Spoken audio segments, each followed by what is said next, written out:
Hello, my name is Keith Elias. 26 years ago, when my son was 3, he had taught himself to read. I say he had taught himself because all we did was teach him the names of the lowercase letters and then later point at the words while reading to him.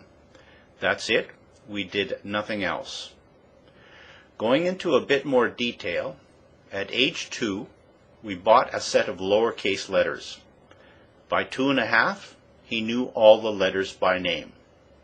At about the same time, we began pointing to the words we were reading to him in children's books. Suddenly, there at Angela's window was a monster. I hoped that knowing his letters would make it easier for him to identify and remember words composed of those letters. That seems to have worked. A little after his 3rd birthday, he began insisting on reading the word not each time we came to it. A week or 2 after that, my wife noticed him moving his head, following the lines, and then turning pages. She didn't know if he was reviewing memorized words or actually reading, so she asked him to read a new book aloud, and to our surprise, he could read unfamiliar material. After that, we did nothing else special. We just visited the local library about once a week to get him new books. Most of them were in French, since we live in a French-speaking area, Quebec City, Canada. I think it worth mentioning that after that, he rarely asked us to read new words for him in either English or French. Since we never gave him a phonics lesson or read syllables separately, he must have simply figured out how to decode new words from similar words he already knew. Also, he never read aloud to himself. I suspect that all of this means that no part of his auditory system is involved in decoding written words. Perhaps this is related to the fact that his reading is extremely fast and his retention very high. I want to emphasize the use of lowercase letters to teach reading. Capital letters are rarely seen in books. If we compare upper and lowercase letters, we see that 9 of them are basically identical, 7 are somewhat similar but also quite different, while 10, including the letters A and E, are completely different. Consequently, children who learn uppercase letters will find it almost impossible to learn to read. So don't teach with uppercase letters.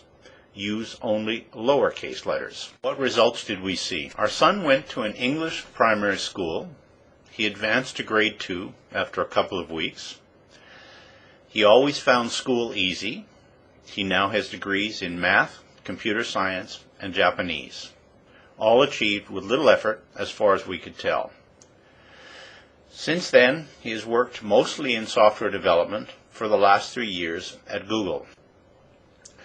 Why did I want to be sure my son could read before he went to school? I was and remain a poor reader, which caused me great difficulty in school and life.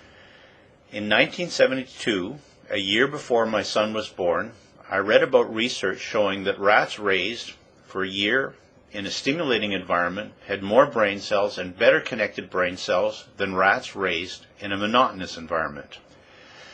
Since I already knew that people have the largest number of brain cells they will ever have by age 3, and then cells are retained or lost on a use it or lose it basis, I hoped I could cause my son to retain more brain cells for reading by encouraging him to read early. To me, it appears that something like that is just what happened. I will end with 2 key points. First, at no time did we stress or pressure our son to read. As far as I can tell, he taught himself to read the same way he taught himself to talk. He watched, he listened, and he wanted to imitate. I strongly believe that if you push a child to read, he will find the experience unpleasant and just won't want to read. That's the exact opposite of what parents want. After he was 3, we also made generous use of the electronic learning games then available, like Speak and Spell and Speak and Read. They are also great ways to distract kids riding in the back of a car. When we were first teaching him the names of the letters, we just showed him lowercase letters and named them. Later, he'd come back to show us a letter and name it. For that, we would give him a big hug. Encouraged, he'd run off and get another letter to name it for us. Later, while he sat on our lap with a book, we just pointed at each word as we read it to him. Suddenly, there at Angela's window was a monster. We did nothing else. The final key point is using lowercase letters.